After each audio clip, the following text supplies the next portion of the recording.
You're listening to SM Media, the #1 place for exclusive content.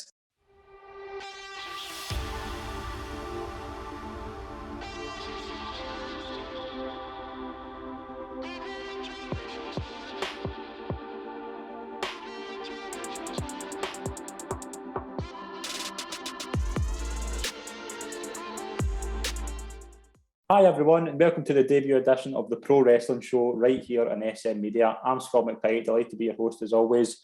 A very special guest in the first episode, delighted to be joined by a mainstay of the UK scene, Ayesha Raymond. Ayesha, it's a pleasure to welcome you onto the show. Thanks very much for joining me. Hey, I'm trying to get used to this whole lighting thing. How are we? How is everything? I'm okay. I'm on like a massive big change of as you can see, my hair is I cut my dreads after Pennyworth because Right.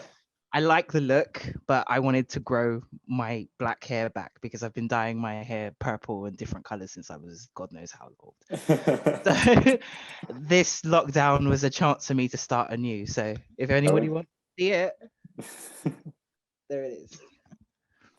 Brilliant. How's everything been? Like obviously they've been. When was the last time you would have wrestled with a crowd in front of you? It would have been probably before March last year. No, actually, I went over to Austria in Right. August when the restrictions were slightly lifted. So I was able to travel for like a little bit, but I was supposed to be in Japan for 6 months from February, so it's been a bit tough. Brilliant. What about obviously like the current situation in wrestling as well, like the UK scene? Like, there's a lot of kind of WWE have snapped up a few like Progress and ICW and things like that. Is it becoming tougher to get kind of booked on the UK scene now? It depends on what you feel about the current situation, the pandemic, and just being busy in general. I mean, I have been working with I worked with Warner Brothers for Pennyworth, and I've currently been working on my British Stunt Register qualification. So I've been trying to keep myself busy in that kind of sense.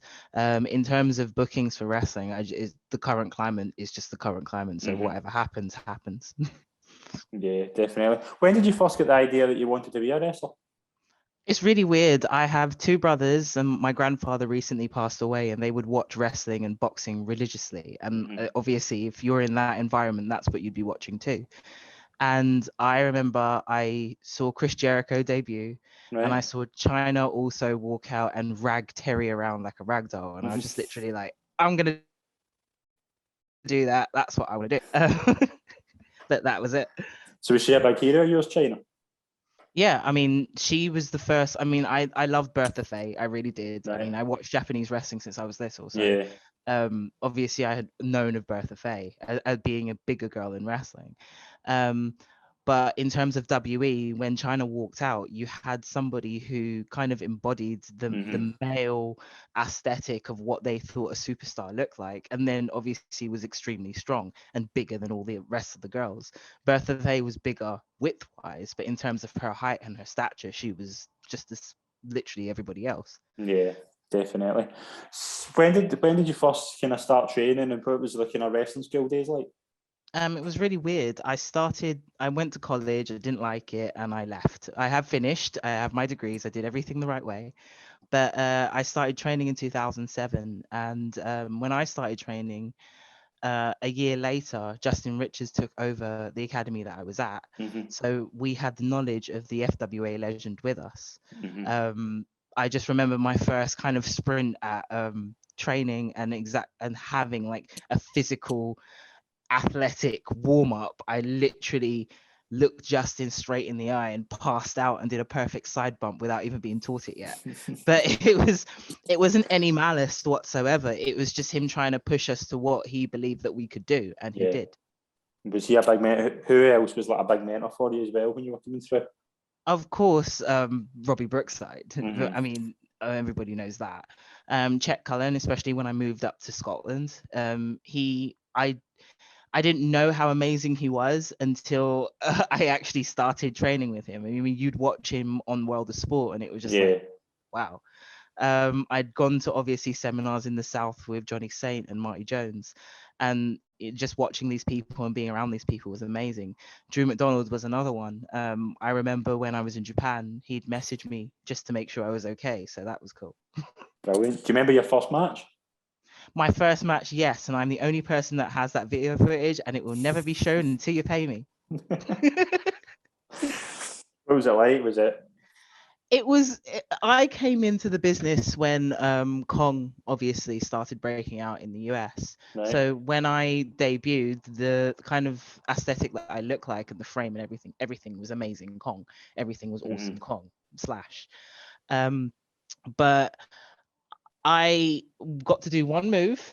You did all the ins and outs, you did the wrestling, you did the chain, you did the catches, everything. But I did one move, which was a power bomb to the current champion at the time, and that was the big pop of the match. Right. And now looking, as cool as it was when I got to do it, now looking back on it, you're like, I just wish I didn't do that. I just wish I just had a normal match, but it worked. I got the pop. And who was coming through at the same time, like male and female, that you thought would go really far in the wrestling world? Oh, of course. Like the current Nikki Cross, I was going to say Nikki Storm, but you should say that's what I know. That's Nikki Storm. That's what I was going to say. I was like, Rhea O'Reilly, who is in Eve and currently a mainstay of Eve and has been since it opened. Paige, obviously, when I was training, it was Paige that I was. Oops, sorry, that was my alarm. Paige, obviously, because the family that I was around, I was in Norwich at the time. Yeah.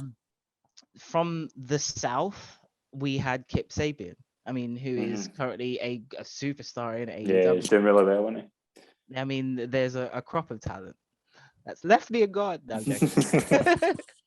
And see, obviously, the Amazon name, did that, as you said, come about because of the Awesome Kong kind of comparison? Yeah. I mean, I think you could say that. It's also a nice little throwback to Amazons in general. I mean, I am 6 foot plus tall. I was at the time quite round. I was big. I was a big girl. I like cake. I didn't start training until I went to Japan the first time for Stardom, and I didn't realize that my body could aesthetically look like that. So it was actually quite surprising. Brilliant. What was the independent scene like in the UK then? There was a really weird saying that we used to say. There was a lot of fluffy boots. When I started, there was the Melina fluffy boots that everybody was wearing at one point in time, and I think it was Fetish Bitch on eBay, and it was like everyone got their gear from here.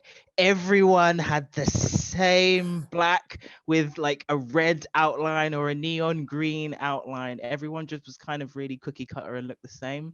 Also, everyone for some reason had red hair, which was weird. Right.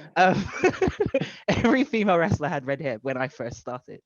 But the scene was it was bigger than what I thought, because I was stuck in Norwich at one point in time, and then mostly working for Premier Promotions and All Star. So I was stuck with a group of people. It wasn't until I kind of left that group where I realized there was actually a lot more women on the scene than we knew. A lot of people think that there was like this massive boom, and there wasn't. It's just that we didn't know. Yeah. And then obviously you moved to Japan. But what was that experience like, and when did you first hear that was an opportunity that you could go on? It was weird. I got a message from a company called S-Ovation, which is the agency company for Joshis in Japan. And they automatically asked me if I would like to work with them. And at the time, I didn't really understand. I just thought I was going to work for a company. So Stardom at the time, Joshi. Obviously, you had Sendai, which was obviously a company at the same time. Right. So there was so many crop of companies that were working, Ice Ribbon as well.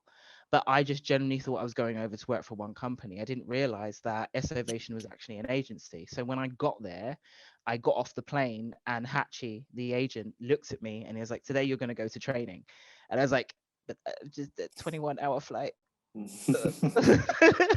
But and when I got to the training school, he basically gave me an entire itinerary of everything that I'd be doing in 3 months, and that included Sendai, Wrestle One, Stardom, tour matches. I was doing a lot of festival matches as well. We went to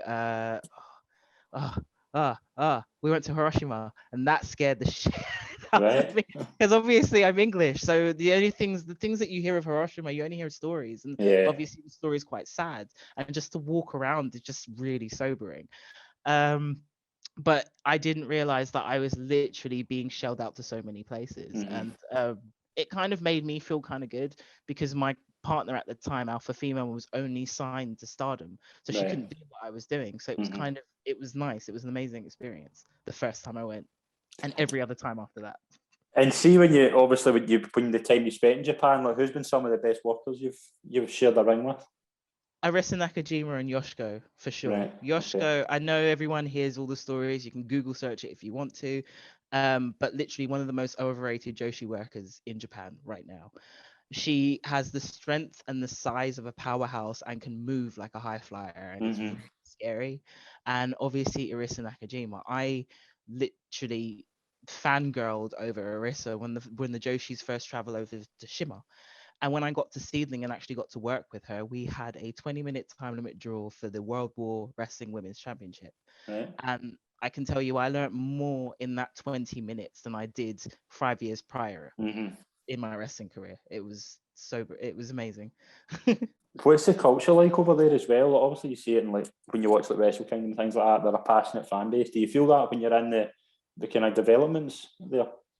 They're very, very, very welcoming. Like, I can't say I've ever had a bad experience, a bad day, or anybody being horrible at all. Like, the most amazing cultural thing I ever went to was Natsuki's sister owns a dance studio in the middle of Kawasaki, and the dance studio predominantly practices Caribbean-esque dancing. It's like reggae dancing.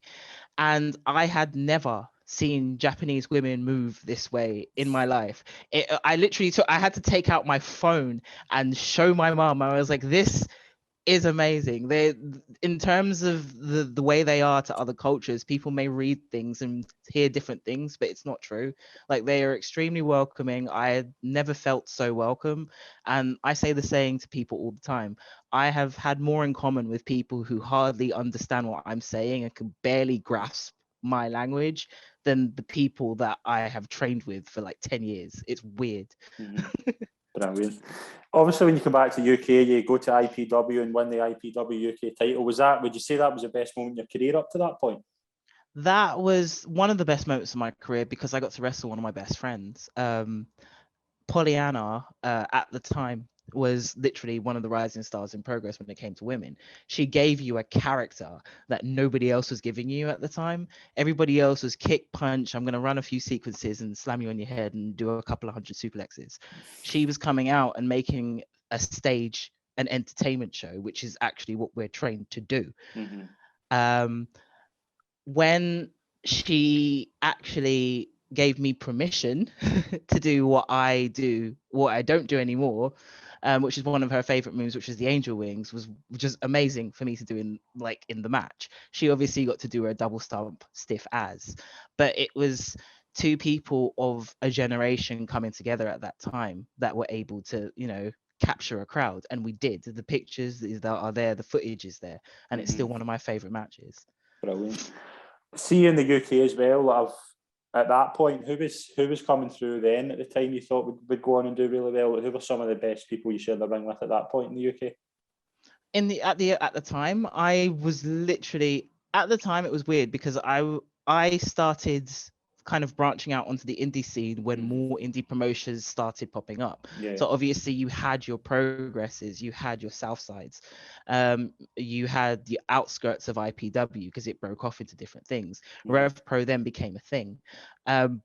So there was a lot more talent. So I can't honestly tell you who I thought at that time. I genuinely thought, what is happening now when it comes to closing down like everything and making the stars in like our island stars, I thought that was going to happen then. And then obviously, when do you first hear the rumors about the Mae Young Classic?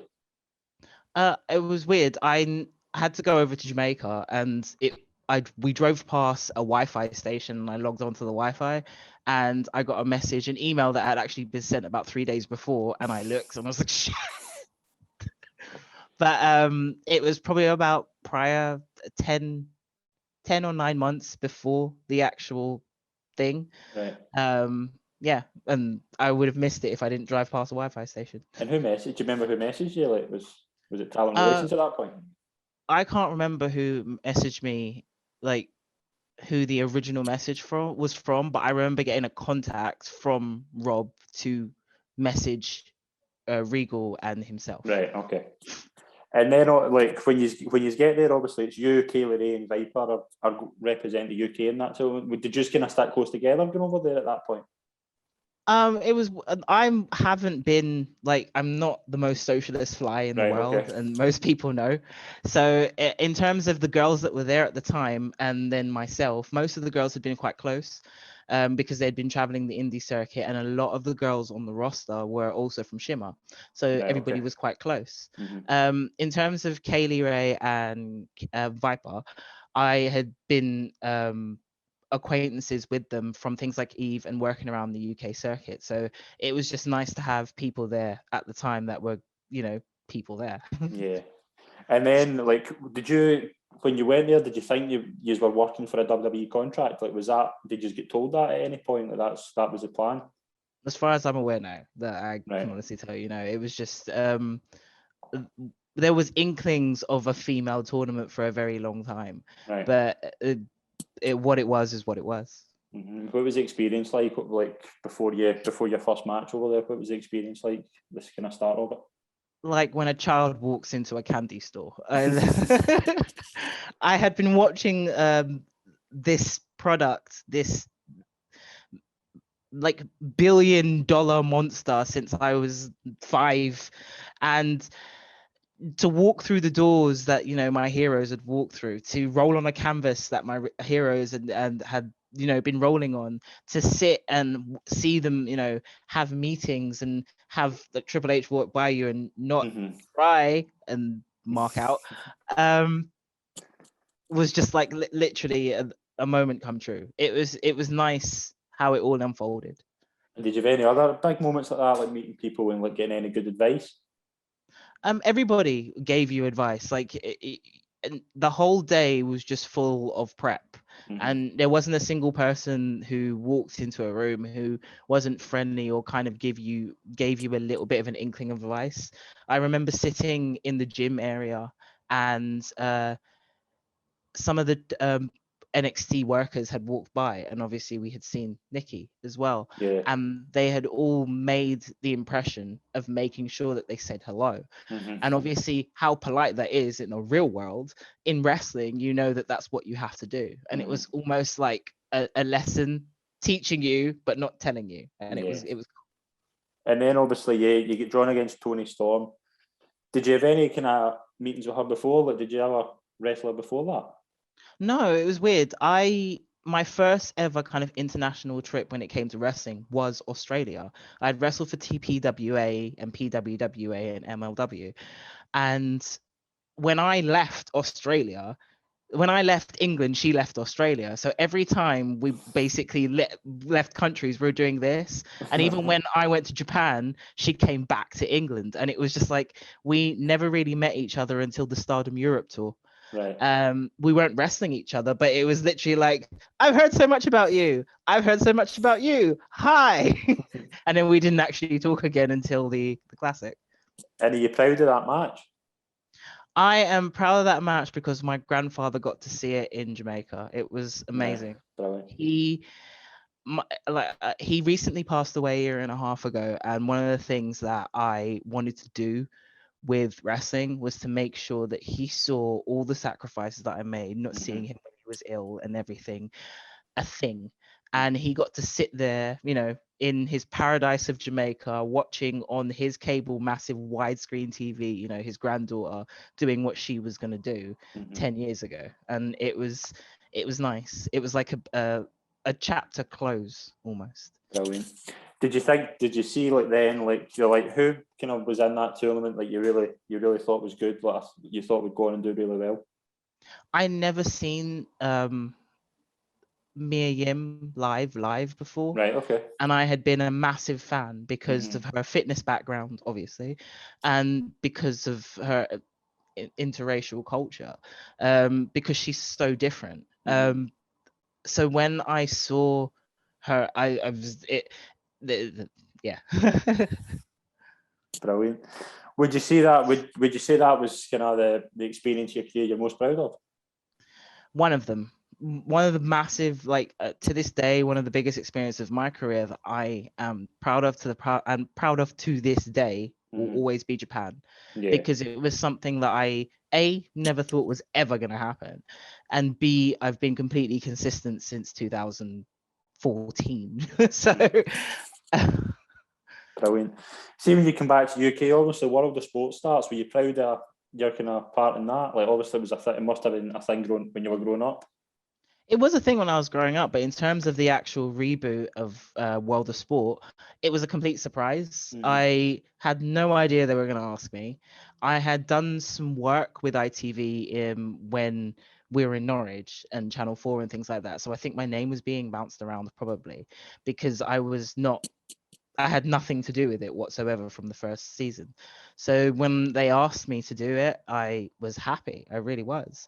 And it was an experience that was strange to me because I've been a wrestler for so long.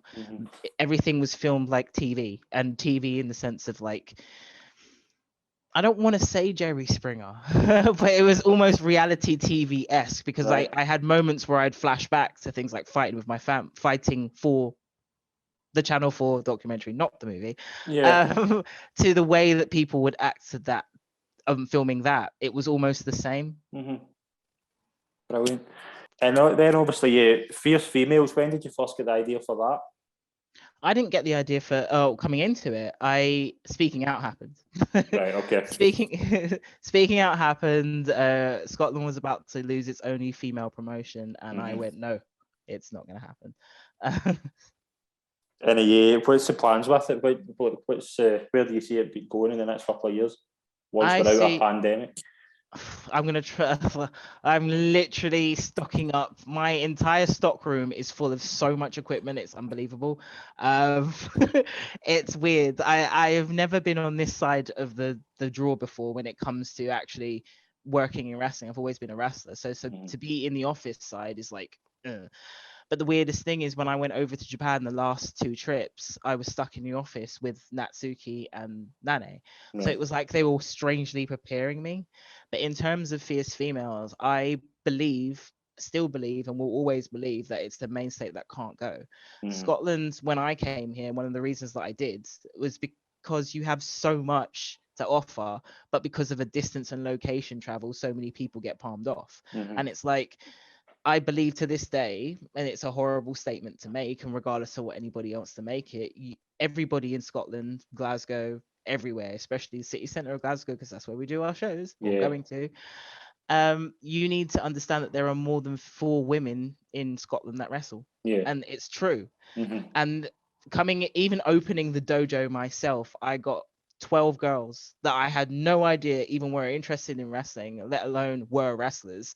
And because of the opportunities that you're not allowed to have, they don't get opportunities. Now we have an entire company with 10 opportunities. Have at it. Yeah, brilliant. Was that obviously you mentioned there about Pennyworth as well? Is that the plan to do more stunt work? Oh yeah, for some reason I've fallen in love with the stunt world. I'm currently learning all the weaponry, humanly manageable, under the legal terms. I have a recurve bow called Spike, who has been keeping me company as I can't wrestle people.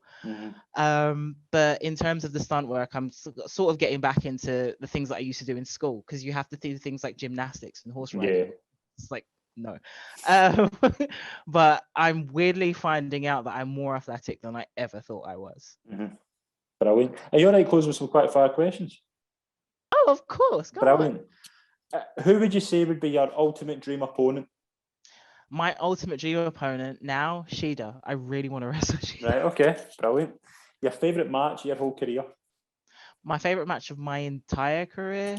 Again, I would say Osaka, Arisa, 20 minutes. Brilliant. If you had the chance to sign for WWE or AEW, who would you choose? Whoever wants to throw me the best contract and the most money. Brilliant. 4 people, male or female, you would start a faction with? Jamie Hayter, Livy Grace, Emily Hayden, and myself. Brilliant. That in my head has always been the female evolution. Brilliant. Interesting fact about yourself that not many of the viewers would know. What many viewers don't know, I can play 7 instruments, and Really? I learned how to play 7 instruments at school. I was very interested in music and art, and I also have an art degree. Brilliant. Final question, highlight of your career? The highlight of my career, existing. Someone like me, someone of my stature, the things that I do, the way that I wrestle, even though as impressive it shouldn't exist. So the highlight of my career is me being me. Brilliant. Ayesha, it's been an absolute pleasure to talk to you for this episode of the Pro Wrestling Show. I've really enjoyed it, and best of luck with the future of Fierce Females. I'm really looking forward to seeing what's in store. No, thank you very much. Brilliant. Hope you come to a show. I'll try. Thank you very much. Cheers. Bye.